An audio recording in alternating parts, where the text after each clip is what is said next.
Hello everyone, তো আশা করি সকলে ভালো আছো। তো তোমরা অন স্ক্রিনে দেখতেই পাচ্ছ যে রেলে সরাসরি কিন্তু নিয়োগ করা হচ্ছে এবং ইতিমধ্যেই কিন্তু রেলের তরফ থেকে ইতিমধ্যে একটি বিজ্ঞপ্তি প্রকাশিত হচ্ছে, যেখানে বলা রয়েছে কোনো পরীক্ষা হবে না, ডাইরেক্ট কিন্তু ইন্টারভিউ নেওয়া হবে। এই ডাইরেক্ট সিলেকশন প্রসেস নেওয়া হবে নাম্বারের ভিত্তিতে। মাধ্যমিকের নাম্বার এবং উচ্চ মাধ্যমিকের নাম্বারের ভিত্তিতে কিন্তু ডাইরেক্ট সিলেকশন করা হচ্ছে। কোনো পরীক্ষা থাকছে না, কোনো ইন্টারভিউ থাকছে না। সো খুবই একটি ভালো খবর তোমাদের জন্য। সো আমি এর পিডিএফ ফাইলটা কিন্তু ইতিমধ্যে আমাদের টেলিগ্রাম গ্রুপে দিয়ে দিয়েছি। তোমরা টেলিগ্রাম গ্রুপে গিয়ে সেখান থেকে পিডিএফ ফাইলে ডাউনলোড করে ভালো করে দেখে নাও। তো দেখো, প্রথমে এখানে বলা হচ্ছে যে রেলে সত্যি এটা যে পুরো ডাইরেক্ট রিক্রুটমেন্ট হচ্ছে এবং এখানে প্রায় শূন্যপদ রয়েছে প্রায় দেখো 3317টি। এবং তুমি যদি মাধ্যমিক পাস করে থাকো অথবা উচ্চ মাধ্যমিক পাস করে থাকো তাহলে কিন্তু এখানে অবশ্যই আবেদন করতে পারছো। দেখো, এখানে কোনো লিখিত পরীক্ষা থাকছে না এবং এটা কিন্তু সম্পূর্ণ অনলাইনে আবেদন করতে হবে। আমি সমস্ত কিছু জানাবো এই ভিডিওতে, সে ভিডিওটি প্রথম থেকে শেষ পর্যন্ত মন দিয়ে দেখতে থাকো।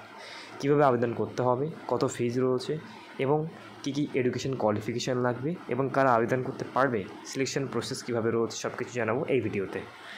দেখো, তুমি যে কোনো জেলা থেকে হলেই তুমি কিন্তু এখানে আবেদন করতে পারছো, ঠিক আছে। তো আমরা এবার যাবো ডাইরেক্ট অফিসিয়াল ওয়েবসাইটে। তো তোমরা দেখতে থাকো। দেখো, এটা কিন্তু ওদের অফিসিয়াল ওয়েবসাইট থেকেই কিন্তু নোটিফিকেশানটি নেওয়া হয়েছে এবং এটা অফিসিয়াল নোটিফিকেশান। তোমরা এখানে দেখতে পাচ্ছ যে লেখা রয়েছে railway recruitment sell West central railway, ঠিক আছে। নোটিফিকেশান নাম্বার এখানে দেওয়া রয়েছে এবং এটা কিন্তু আজকেরই প্রকাশিত হয়েছে 5/8/2024, ঠিক আছে। 5 তারিখে, এই মাসের 5 তারিখে কিন্তু প্রকাশিত হয়েছে। দেখো, এখানে আমি যদি দেখি তাহলে দেখতে পাবো যে অনলাইন অ্যাপ্লিকেশন ওপেনিং ডেট, অর্থাৎ তোমাদের কিন্তু 5 তারিখ থেকে, এই মাসের 5 তারিখ থেকে অ্যাপ্লিকেশন স্টার্ট হয়েছে এবং এটা চলবে 4/9/2024 এবং পরের মাসের 4 তারিখ পর্যন্ত চলবে। সুতরাং এখন কিন্তু অনলাইনে আবেদন চলছে, তোমরা কিন্তু অবশ্যই আবেদনটি করে নেবে, ঠিক আছে। এবার দেখো, এখানে কি বলা হচ্ছে যে তোমাকে কিন্তু আবেদনটা অনলাইনেই করতে হবে এবং এখানে কিন্তু ভ্যাকান্সি থাকছে 3317টি এবং কী পদে নিয়োগ করা হবে এখানে দেখো ভালো করে। এখানে নিয়োগ করা হচ্ছে তোমার অ্যাপ্রেন্টিস পদে, ঠিক আছে। অ্যাপ্রেন্টিস পদে নিয়োগ করা হচ্ছে 3317টি সিট রয়েছে এখানে, ঠিক আছে। এবং এখানে দেখো, সেই এখানে বলে দেওয়া রয়েছে যে কোথায় কটাটা সিট রয়েছে, ঠিক আছে। এখানে JBP division, BPL division, Kota division, তারপর হচ্ছে CRWS BPL division, WRS Kota division. এখানে ইউআদের কটা seat, SC ST OBC EWS, total seat এখানে বলা রয়েছে। টোটাল দেখো 3317টি সিট রয়েছে। এবারে আমরা এটা তো দেখলাম সিট সংখ্যা। এবার আমরা দেখে নেব এলিজিবল ক্রাইটেরিয়া কী রয়েছে। এলিজিবল কন্ডিশন এজ, তোমার এজ কত হতে হবে এখানে দেখো বলা রয়েছে the candidate should have completed 15 years, অর্থাৎ 15 বছর থেকে 24 বছরের মধ্যে হলেই কিন্তু তুমি আবেদন করতে পারছো। 5/8/2024 অনুযায়ী তোমার যদি 15 বছর থেকে 24 বছরের মধ্যে বয়স থাকে তাহলে কিন্তু তুমি আবেদন করতে পারছো। এটা জেনারেলদের জন্য এবং এসসি এসটি ওবিসিদের জন্য যেমন ছাড় থাকে তেমন কিন্তু বয়সের ছাড় থাকবে। তারপরেই বলা রয়েছে দেখো 5 বছর ছাড় থাকছে এসসি এসটি ওবিসিদের জন্য এবং 3 বছর ওবিসিদের জন্য এবং 5 বছর ছাড় থাকছে এসসি এসটিদের জন্য, ঠিক আছে। আর কি বলা রয়েছে দেখো, eligible condition minimum education qualification. এই জায়গাটা ভালো করে দেখো সবাই কি বলছে এখানে ভালো করে দেখো। এখানে বলা হচ্ছে the candidate must have passed 10 class examination or its equivalent, ঠিক আছে। অর্থাৎ কেউ যদি মাধ্যমিক পাস করে থাকে তাহলে সে কিন্তু অবশ্যই আবেদন করতে পারছে। এখানে মাধ্যমিক পাস করা থাকলে এখানে আবেদন করা যাচ্ছে, অর্থাৎ মাধ্যমিক পাস করা থাকলেই কিন্তু এখানে অবশ্যই আবেদন করা যাচ্ছে, যেটা প্রথমে তোমরা দেখতে পাচ্ছ, ঠিক আছে।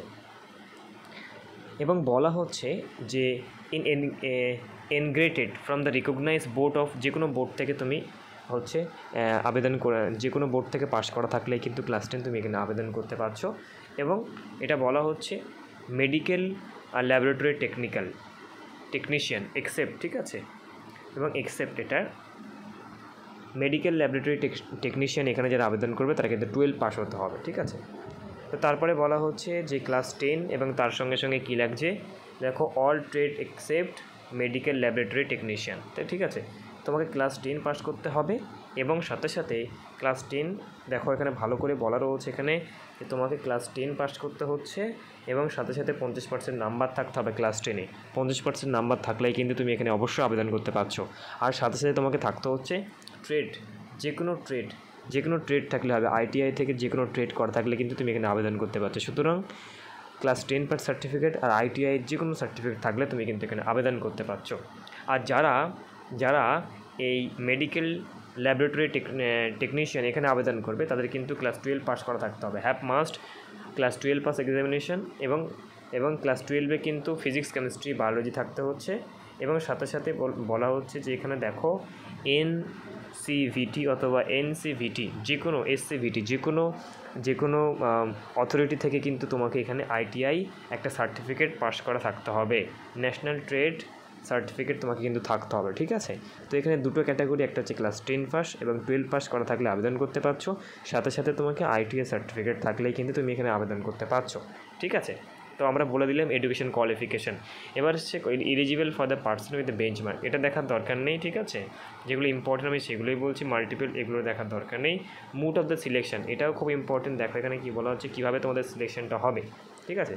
তো সিলেকশনটা কীভাবে হবে দেখো, ফার্স্ট এখানে বলা হচ্ছে selection will be done on the basis of the merit list prepared in respect of all eligible candidate who apply against the notification. The merit list will be prepared on the basis of average mark obtained in class 10 examination. তাহলে class 10 এবং class 12 plus ITI, ঠিক আছে। Class 10 এবং ITI certificate অনুযায়ী number অনুযায়ী কিন্তু merit list প্রকাশিত হবে, অর্থাৎ যার যত ক্লাস 10-এ নাম্বার বেশি থাকবে সে কিন্তু মেরিট লিস্টে প্রথমে আসবে, ঠিক আছে। এবং প্লাস আইটিআই সার্টিফিকেটের মার্কস যেটা থাকবে সেই অনুযায়ী কিন্তু তোমাদেরকে এখানে মেরিট লিস্ট প্রকাশিত করা হবে, ঠিক আছে। এবং ক্লাস 12-এও সেম, ক্লাস 12-এ যাদের বেশি নাম্বার থাকবে এবং এই আইটিআই ল্যাবরেটরি টেকনিশিয়ানে যাদের নাম্বার বেশি থাকবে তারা কিন্তু আগে আসবে মেরিট লিস্টে, ঠিক আছে। তারা কিন্তু মেরিট লিস্টে প্রথমে থাকবে একদম। সো নাম্বার যার যত বেশি সে কিন্তু মেরিট লিস্টে প্রথমে আসবে, এটা মনে রাখতে হবে। এবার আসছে দ্বিতীয় নম্বরে, on the basis of the trade অথবা division opted by the candidate merit list will be prepare, ঠিক আছে। এবং ট্রেডের বেসিস মানে যে আইটিআই থেকে যে কোর্সটা করেছো সেই নাম্বারের ভিত্তিতেও কিন্তু তোমার মেরিট লিস্ট প্রকাশিত হবে, দুটো মিক্সড করে, ঠিক আছে। The concern division merit list will be, আচ্ছা আর কি বলা হচ্ছে, in case of the candidate, আচ্ছা আর ইম্পর্টেন্ট যেগুলো সেগুলো বলে দিচ্ছি। দেখো হাউ টু অ্যাপ্লাই, কীভাবে অ্যাপ্লাই করতে হবে, তোমাকে কিন্তু সম্পূর্ণ অনলাইনের মাধ্যমে অ্যাপ্লাই করতে হবে। এবং for candidate of the mention below, ঠিক আছে, SC ST এবং PW ছাড়া বাকিদের কিন্তু 100 টাকা করে ফিস এবং 141 টাকা করে ফিস এবং SC STদের জন্য 41 টাকা করে ফিস, ঠিক আছে। এটা দেখে নিলাম আমরা ফিসটা। এবং অনলাইনে কিন্তু এটা পেমেন্ট করতে হবে, ঠিক আছে। ডকুমেন্টস, এবার বলছি তোমাকে কিন্তু এটা অনলাইনে অ্যাপ্লাই করতে হবে। Documents require for the online apply, কী কী ডকুমেন্টস আপলোড করতে হবে দেখো, ফটোগ্রাফ আপলোড করতে হবে JPG ফাইলে 50 থেকে 200 KB মধ্যে হতে হবে, ঠিক আছে। তারপর সার্টিফিকেট আপলোড করতে হবে তোমাকে, ক্লাস 10-এর সার্টিফিকেট। তারপর ক্লাস 12 পাসের সার্টিফিকেট করতে হবে, আপলোড করতে হবে। আইটিআই সার্টিফিকেট আপলোড করতে হবে, SC ST OBC certificate upload করতে হবে। এইগুলোই কিন্তু তোমাকে মূল আপলোড করতে হবে, আর কিছু না। Procedure to follow the applying, সর্বপ্রথম এই ওয়েবসাইটে তোমাকে যেতে হবে। ওয়েবসাইটের লিঙ্ক কিন্তু আমি ডিসক্রিপশনে দিয়ে রাখবো, তোমরা সেখান থেকে ডাইরেক্ট ক্লিক করলে ওয়েবসাইটে চলে যাবে, ঠিক আছে। যাওয়ার পরে দেখো ওখানে কিন্তু একটা নিউ রেজিস্ট্রেশন বলে একটা অপশন আসবে। এসব কিছু দেখার দরকার নেই, আমি ডাইরেক্ট বলে দিচ্ছি। নিউ রেজিস্ট্রেশন বলে অপশন আসবে, সেখানে কিন্তু নিউ অ্যাপ্লিকেশন, এরকম অনলাইন অ্যাপ্লিকেশন বলে একটা আসবে, নিউ রেজিস্ট্রেশন আসবে। সেখানে নিউ রেজিস্ট্রেশন ওখানে ক্লিক করার পরে তোমার কিন্তু ওখানে তোমার নিউ রেজিস্ট্রেশন করার পরে সমস্ত কিছু নাম কী কী দিতে হচ্ছে দেখো, এখানে বলা হচ্ছে যে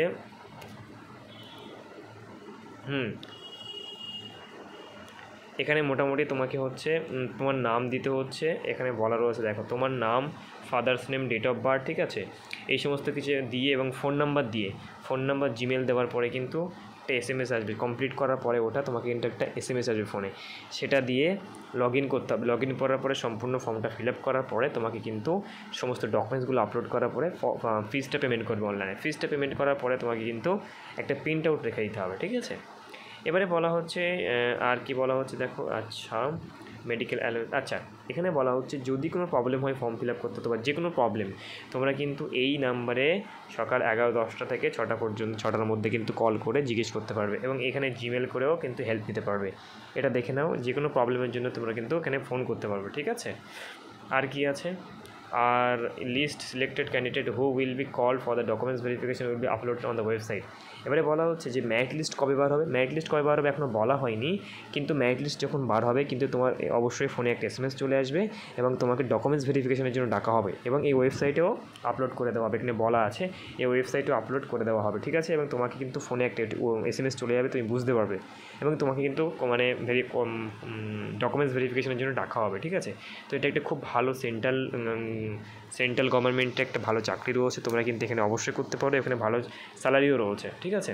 তোমরা কিন্তু এখানে অবশ্যই করতে পারো যাদের মাধ্যমিক সার্টিফিকেট রয়েছে এবং উচ্চ মাধ্যমিক সার্টিফিকেট রয়েছে এবং সাথে সাথে ITI যে কোনো কোর্স করা আছে, তোমরা কিন্তু অবশ্যই এখানে মাধ্যমিক পাশে আবেদন করতে পারছো। সো ভিডিওটি কেমন লেগেছে অবশ্যই জানাবে, আর কারা আবেদন করছো কমেন্টে জানিও। সো যদি কোনো প্রবলেম হয় অবশ্যই আমাদের কমেন্টে জানাবে, আর ডাইরেক্ট আমাদের সঙ্গে ফেসবুকে কানেক্ট করতে পারবে, ফেসবুকে কথা বলতে পারবে। তোমরা অবশ্যই আমাদের টেলিগ্রাম গ্রুপে জয়েন হও যাতে করে সমস্ত আপডেট পেতে পারো, আমরা প্রতিনিয়ত আপডেট দিই টেলিগ্রাম গ্রুপে। সকলে ভালো থাকবে, দেখা হচ্ছে নেক্সট ভিডিওতে, সকলেই ভালো থাকবে, দেখা হচ্ছে, টাটা।